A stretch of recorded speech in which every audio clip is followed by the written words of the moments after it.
Pertama-tama saya ingin menyampaikan bahwa Ananda semua adalah orang yang luar biasa.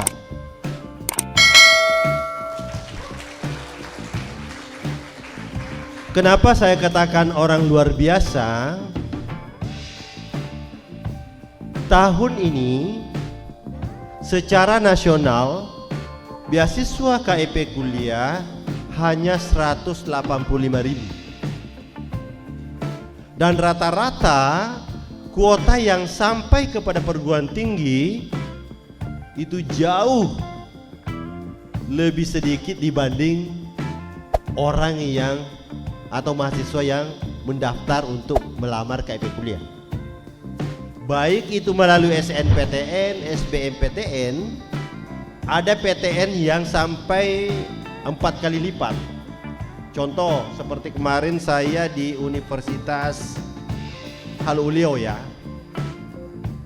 pendaftarnya lebih 5.000 pelamar untuk KIP kuliah, tapi kuotanya hanya 1.000 lebih. Itu artinya secara internal saja untuk menyeleksi yang mana mau mendapatkan KIP kuliah luar biasa persaingannya. Makanya saya katakan Ananda semua bersyukur karena kenapa? Ananda yang terpilih ditetapkan oleh para pimpinan perguruan tinggi sebagai penerima KIP kuliah. Nah, tanda syukur yang saya ingin sampaikan Ananda, tidak harus datang sungkeman ke Pak Rektor atau pimpinan perguruan tinggi. Terima kasih Pak, saya sudah ditunjuk sebagai penerima KIP kuliah. Oke, itu mungkin salah satu adab. Tapi lebih tinggi dari itu adalah tanda terima kasih kita adalah harus dibuktikan dengan belajar yang sebaik-baiknya. Itu baru kita wujudkan bahwa kita berterima kasih karena kita memanfaatkan fasilitas negara ini dengan kuliah dengan sebaik-baiknya. Kenapa Anandaku saya tekankan ini? Kita yang namanya beasiswa pasti ada batas waktu. Jadi betul-betul harus di-manage dengan waktu yang tersedia. Kontrak Ananda itu kalau diploma 3 adalah 6 semester, kalau S1 maksimal 4 semester. Sehingga kalau lebih dari itu, ini persoalan. Persoalannya kenapa? Yang saya ingin garis bawahi, Ananda harus mengingat orang tua yang ada di belakang kita. Kenapa? Saat ini mungkin karena Ananda tidak membayar UKT, tidak membayar SPP, dan bahkan biaya hidup mudah-mudahan cukup. Ya, artinya satu komponen pikiran orang tua kita sudah sedikit agak lepas. Karena kenapa? Tidak memikirkan lagi pembayaran UKT kita setiap semester. Tidak memikirkan lagi pembayaran kosan kita di Jakarta per bulan. Karena sudah ditanggung oleh pemerintah. Ananda coba bayangkan, sekiranya tidak ada beasiswa ini, kira-kira bagaimana orang tua kita di kampung memikirkan setiap bulan seperti yang saya katakan tadi. Tentu Ananda mungkin setiap WA, mungkin setiap bertatap muka dengan orang tua, selalu orang tua kita senyum, memperlihatkan wajah optimisme. Tapi di balik itu sebenarnya ada sedih. Tapi nggak mau memperlihatkan kepada Ananda semua. Karena kenapa? Inginnya Ananda semua semangat untuk kuliah sehingga tidak pernah memperlihatkan apa yang dialami padahal mungkin dia susah.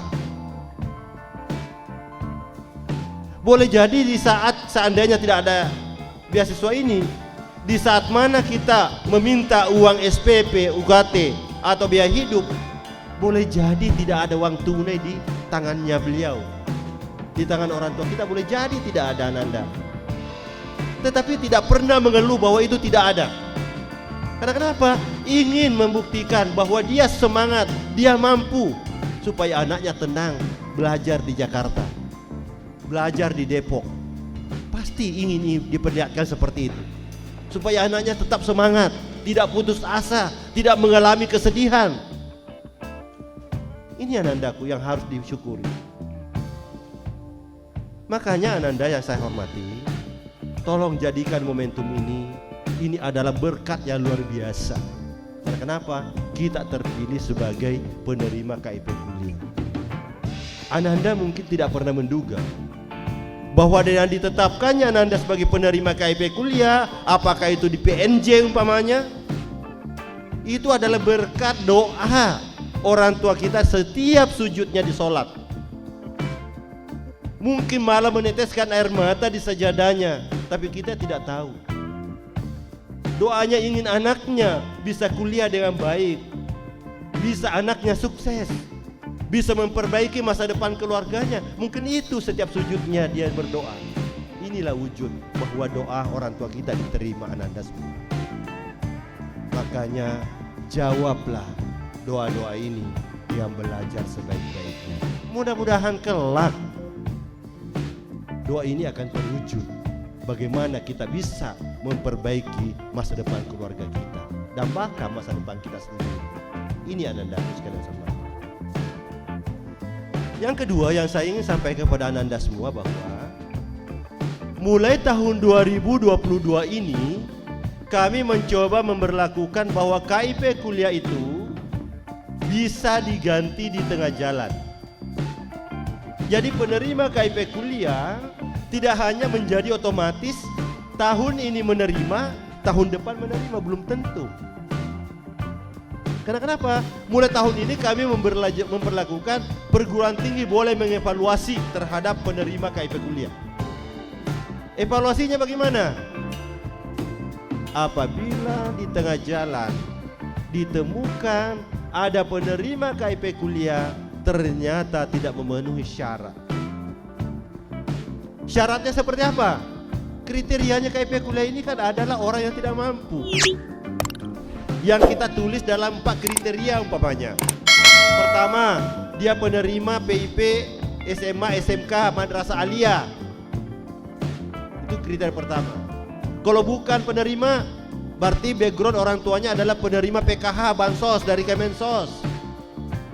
Kalau bukan dua-duanya, dia keluarganya terdata dalam DTKS sebagai orang yang rentan miskin dan sampai rentan miskin. 3.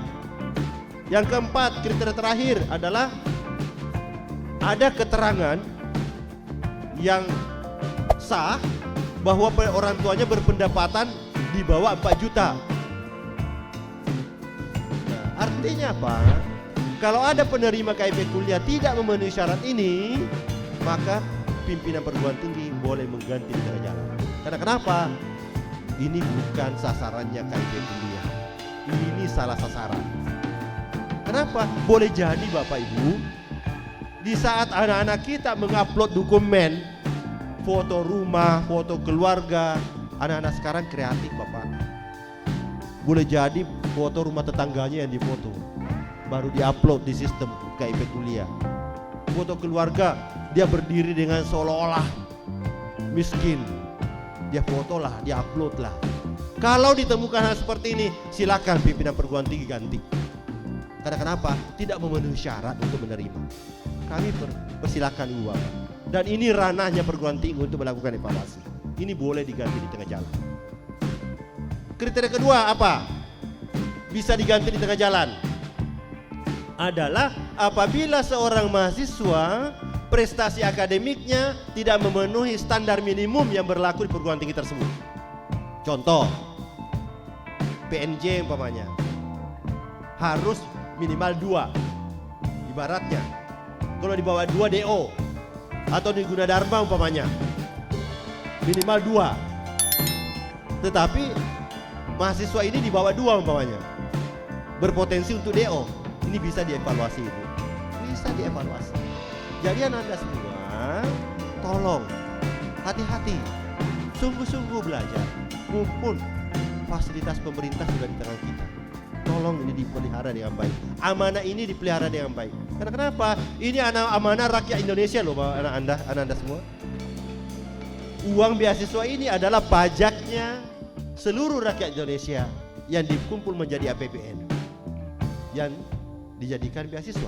Artinya kita akan bertanggung jawab kepada seluruh rakyat Indonesia. Pemerintah tidak akan menagih Ananda setelah selesai kembalikan beasiswa, tidak. Tapi apa yang diharapkan? Begitu selesai, silakan berkiprah untuk membangun bangsa Indonesia. Tidak harus menjadi PNS. Kiprah itu di mana-mana kita bisa berkontribusi untuk bangsa dan negara. Kita tidak bekerja, tapi kita mempekerjakan orang. Itu juga kiprah besar karena kita ikut berkontribusi mengurangi pengangguran. Banyak aspek, banyak segmen yang bisa kita lakukan. Ini Anandaku sekalian hormati, tolong ini disimak baik-baik dalam artian belajar dengan sungguh-sungguh. Ya, karena kenapa? Kalau ini tidak bisa kita buktikan, kasihan. Pajaknya rakyat Indonesia sudah kita gunakan, kita sudah jadikan fasilitas untuk kuliah dengan sebaik-baiknya, tapi kita tidak bisa jawab hal itu dengan prestasi. Ibu Sekjen tadi sudah mengatakan juga bahwa ke depan ini dan bahkan sekarang ini beasiswa S2, S3 sudah menunggu Ananda semua. Tinggal tunjukkan prestasi, Sekarang beasiswa yang S2 luar biasa banyaknya Bapak Ibu. Untuk Ananda yang belum berkiprah dalam satu pekerjaan, ada beasiswa BIM sekarang yang ada di Puslapdik. BIM, beasiswa Indonesia Maju, yang punya talenta-talenta khusus, baik itu akademik maupun non akademik, boleh mendaftar di situ. Jadi jangan dikira karena hanya prestasi akademik, bukan. Non akademik, silakan asah talenta-talenta Ananda semua. Apa itu seni, apakah itu olahraga, boleh berkiprah di situ. Jadi jangan dikira di akademik, silakan tunjukkan.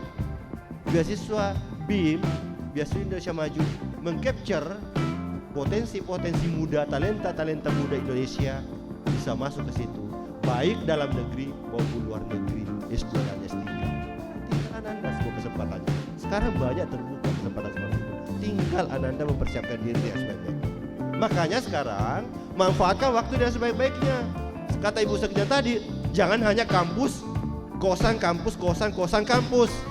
Akhirnya menjadi seolah-olah kota buku. Itu baik, bukan salah. Tetapi jangan menyesal. Dalam artian kesempatan untuk kita kuliah, inilah kesempatan yang luar biasa.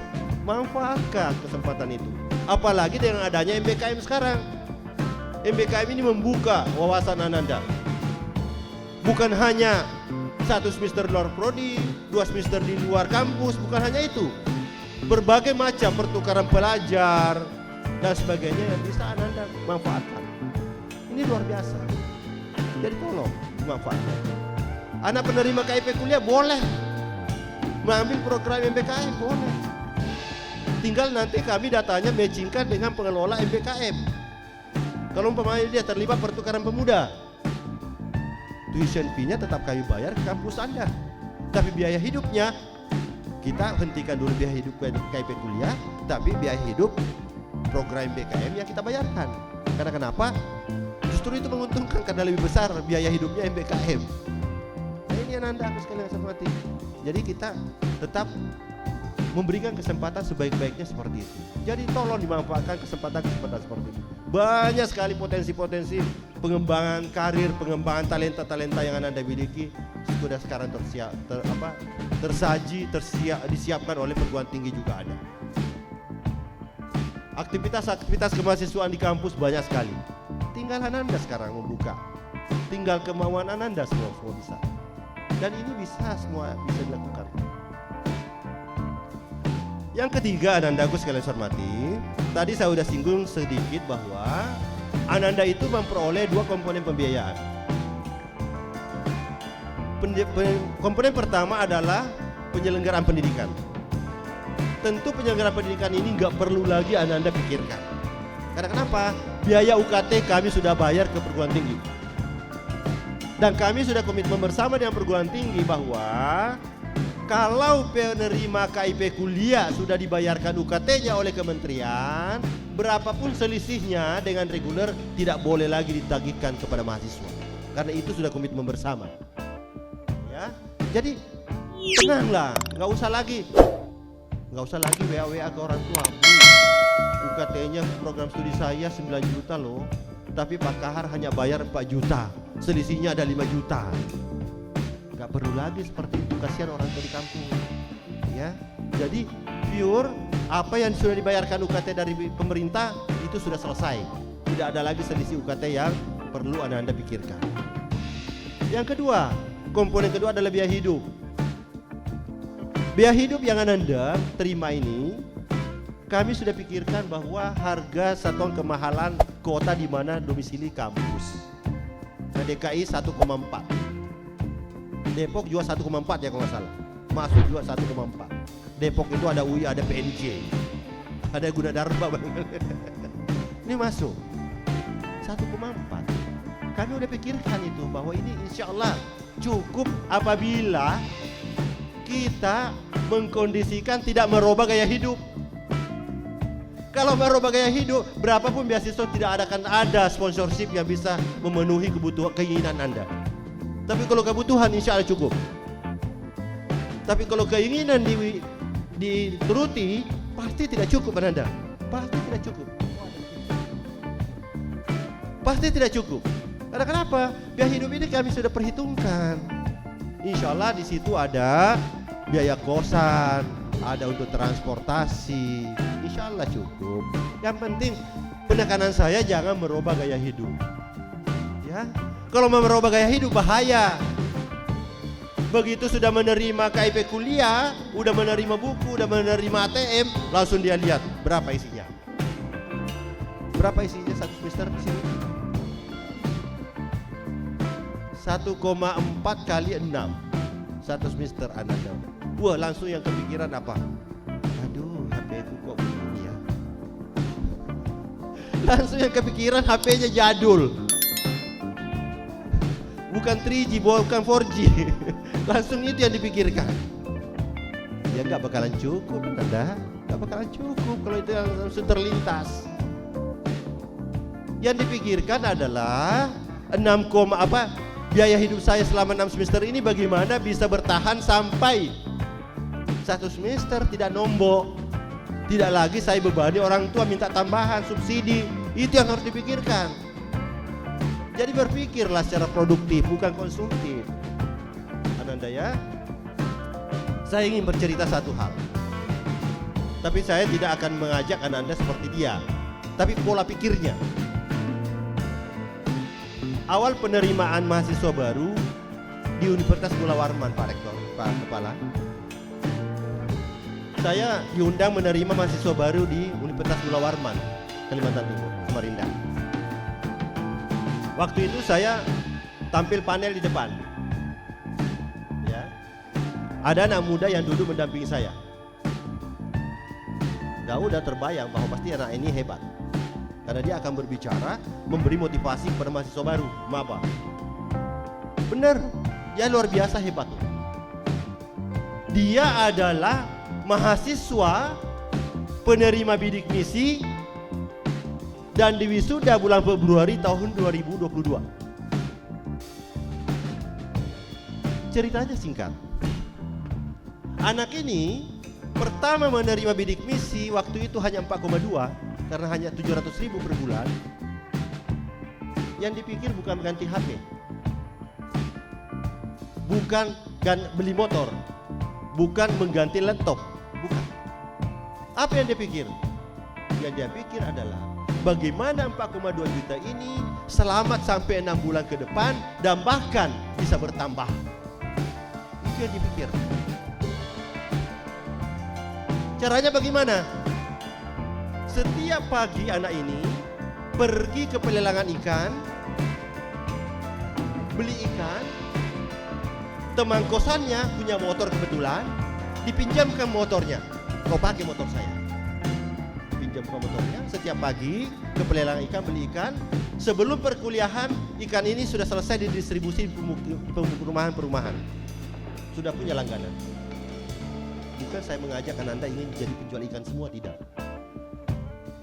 Tapi inspirasi cara berpikirnya, pola pikirnya, begitu menerima uang bukan yang dia pikir konsumtif, Tapi bisa dia berkembang bahwa bagaimana uang 4,2 juta ini sisa saya kembangkan, bahkan bisa saya bantu orang tua saya di kampung. Itu yang terlintas. Karena dia pikir betapa beratnya orang tua saya kalau uang ini saya tidak manage dengan baik, lantas setiap bulan saya minta tambahan, juga ada adik saya masih sekolah. Itu yang langsung terlintas. Jadi dia produktif melakukan hal itu. Dia lakoni terus menerus, akhirnya berkenalan dengan pengusaha Chinese, eksportir ikan basah, langsung magang di situ, magang di sana. Dia gunakan kesempatannya karena bahasa Inggrisnya bagus. Dia gunakan kesempatan, semua mitranya di tempat magang ini dia kenal dengan baik, bermitra. Alhamdulillahnya, anak ini sebelum keluar, sebelum tamat, walaupun terlambat lulus, karena dia sambil. Kalau hal ini jangan dicontoh, karena terlambat lulus. Apa yang terjadi? Sebelum dia lulus, dia sudah mandiri.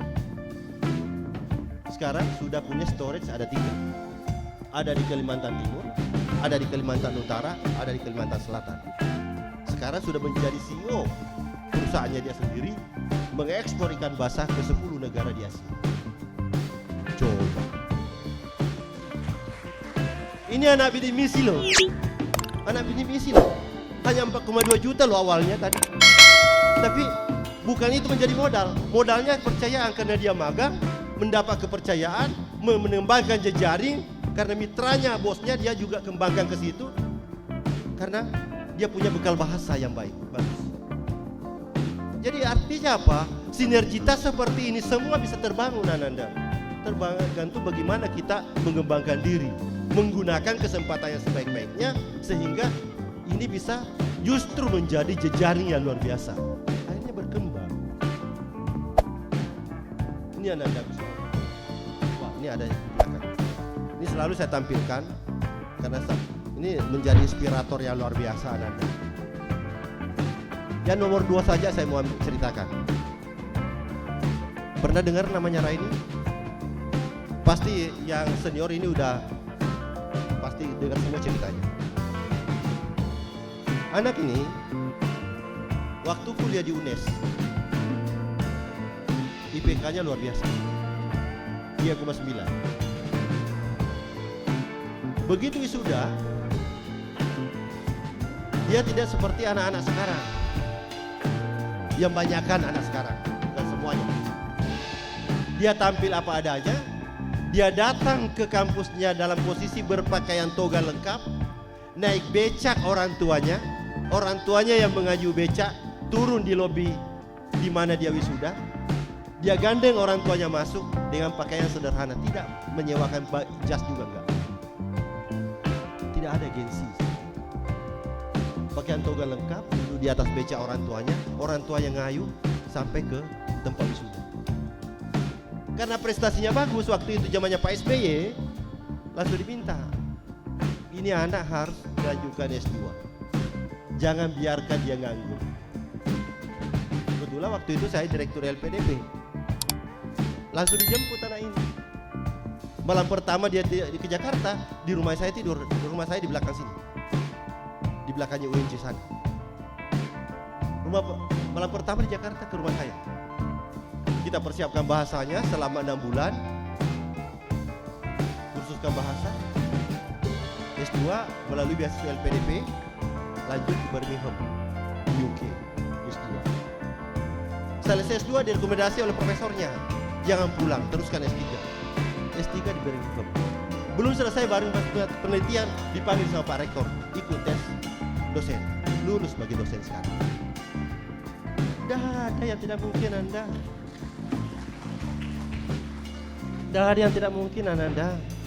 Sekarang kesempatan terbuka lebar. Makanya sekarang manfaatkan waktu sebaik-baiknya. Belajar dengan sungguh-sungguh. Insya Allah gak ada yang tidak mungkin. Doa orang tua kita pasti mengalir terus. Tanpa diminta, orang tua itu pasti mendoakan atas yang terbaik buat anaknya. Tinggal sekarang luruskan niat Ananda semua. Ini yang terpenting buat Ananda semua. ya. Tolong diperbaiki niat, luruskan niat, pasti fokus kita untuk studi yang sebaik-baiknya. Yang ketiga, anak ini lebih fenomenal juga. Dia adalah anak kernek truk, Dodik ini. Bukan supir, bukan pemilik, tapi kernek. Kalau truk mendaki di nagrek, itu yang bawa-bawa. Itu pekerjaan orang tuanya, kernet truk. Tapi apa yang terjadi? Sama tadi hampir cerita pertama saya. Begitu dia menerima bidik misi 4,2, sujud syukurnya apa? Yang dia minta, mudah-mudahan dia beasiswa ini saya bisa selesai dengan sebaik-baiknya, prestasi yang sebaik-baiknya, dan kelak saya memperbaiki nasib orang tua saya. Orang tuanya langsung terpikir. Ternyata doanya dijawab oleh Allah. Begitu selesai, waktu saya masih di LPDP juga, dia juga dapat beasiswa LPDP. Karena memang kita siapkan satu skema, alumni bidik misi yang cum laude langsung kami berikan beasiswa, mau dalam negeri mau luar negeri, silakan. Dan sampai sekarang program ini diteruskan di LPDP. Jadi Ananda sekarang, makanya tadi Ibu Sekjen mengatakan banyak skema untuk Ananda. Jadi alumni bidik misi maupun KIP kuliah yang berprestasi itu ada skema khusus. Dan sifatnya affirmative action, tidak berkompetisi dengan yang umum. Bahasanya kurang kita kursuskan di awal supaya bisa masuk perguruan tinggi terbaik di dunia dimanapun dia mau.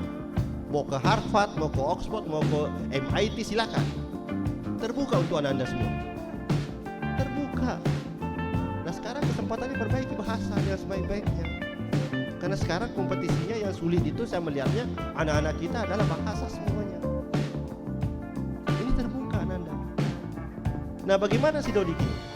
Sama dengan Raini, menerima beasiswa dari LPDP. Selesai pulang, langsung menjadi staf ahli di Kementerian Desa. Selesai di Kementerian Desa, sekarang pindah lagi menjadi staf ahli di Kementerian Tenaga Kerja. Apa doanya tadi? Mudah-mudahan bisa mengakomodasi keluarga. Sekarang orang tuanya menjadi pemilik truk. Dia sudah belikan truk, orang tuanya 7. Hanya karena ini tadi. Jadi semuanya bisa Ananda berubah. Tinggal sekarang bagaimana Ananda belajar dengan sungguh-sungguh. Makanya untuk kesempatan yang ada sekarang ini, yang di kuliah di UNJ, tentunya berbagai daerah asalnya, manfaatkan waktu untuk bersinergi, kolaborasi dan sebagainya. Karena itu yang bisa ke depan insya Allah membangun kekuatan Ananda semua. Yang kuliah di UI juga rata-rata berbagai macam daerah asal. Silakan bangun jejaring. Nggak ada yang tahu. Mungkin teman kiri kita duduk ke depan dia akan jadi bupati, wah sebelah kanan kita kebetulan dia jadi menteri. Kalau jejaring kita sudah bangun dengan baik, insya Allah pasti berdampak positif. Dia menjadi pengusaha dan sebagainya, pasti akan berimbas sebagai sesuatu yang positif bagi kita karena kita berteman dengan baik. Dan jejaring ini pasti akan memperkaya kita semua. Inilah Anandaku semua. Saya minta coba ada yang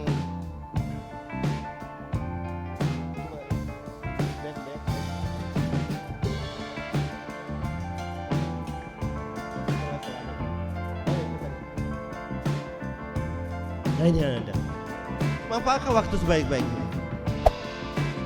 Karena kenapa? Namanya membangun jejaring itu nggak ada ruginya, nggak ada ruginya. Pasti yang pertama terbuka peluang baru. Karena ada orang baru kita kenalan, pasti ada peluang baru di situ. Yang penting sejauh mana kita memanfaatkan kesempatan itu dan bagaimana kita mengoptimalkan sesuatu hal yang positif. Jangan hal barunya negatif, hal baru yang positif yang kita bangun. Yang kedua, bertukar ide atau gagasan produktif pasti akan terjadi. Makanya selalu saya pikir Ananda semua jangan salah pergaulan. Iya, Itu sangat mempengaruhi kalau kita salah pergaulan. Saya ingat ada pepatah atau apa orang tua kita dulu, kalau mau harum ya berteman dengan penjual parfum. Kalau mau enggak mau kena api, jangan berteman dengan pandai besi. Itu kan ada istilah seperti itu dulu. Ini sama dalam pergaulan. Kalau kita bergaulnya positif, insya Allah akan berimbas positif pada kita. Ini Anda sekalian sahabat. Ini tolong menjadi perhatian kita semua. Anda karena kenapa? Tidak akan terulang kesempatan seperti ini. Tidak akan terulang dalam kehidupan Anda semua. Dan Anda akan menyesal manakala tidak dimanfaatkan sebaik-baiknya hal seperti ini. Yang terakhir dari saya, tadi Bu Sekjen juga sudah menyampaikan bahwa kami di Kementerian Pendidikan Kebudayaan sudah membuka laman pengaduan. Kalau ada hal-hal tertentu silakan. Tapi satu lagi hal, jangan hanya negatif-negatif saja. Hal positif juga silakan diungkapkan, disampaikan kepada kami, supaya membantu kami melihat, mengcapture. Oh ternyata alumni KIP Kuliah atau mahasiswa KIP Kuliah di sini ada yang luar biasa cemerlang. Karena sekarang kita mengembangkan talent management juga. Kita akan mencari talenta-talenta yang luar biasa dari penerima KIP Kuliah ini. Makanya sekarang ini kita siapkan, kami akan perkuat bersama dengan LPDP, bahwa alumni bidik misi KIP Kuliah kita buatkan karpet merah untuk lanjut S2 S3. Tentunya menjadi rekaman. Dan tentu catatan-catatan positif seperti itu akan menjadi rekam jejak Anda semua. Jadi tolong manfaatkan kesempatan seperti ini. Barangkali itu saja dari saya buat Anda semua. Tentunya sekali lagi bahwa ada 2 target yang kami titipkan buat Anda. Yang pertama, usahakan selesai tepat waktu. Dan yang kedua, selesai dengan prestasi yang membanggakan. Itu aja yang kami minta dari Anda semua. Terima kasih atas segala perhatian, mohon maaf atas segala kekurangan. Wassalamualaikum warahmatullahi wabarakatuh.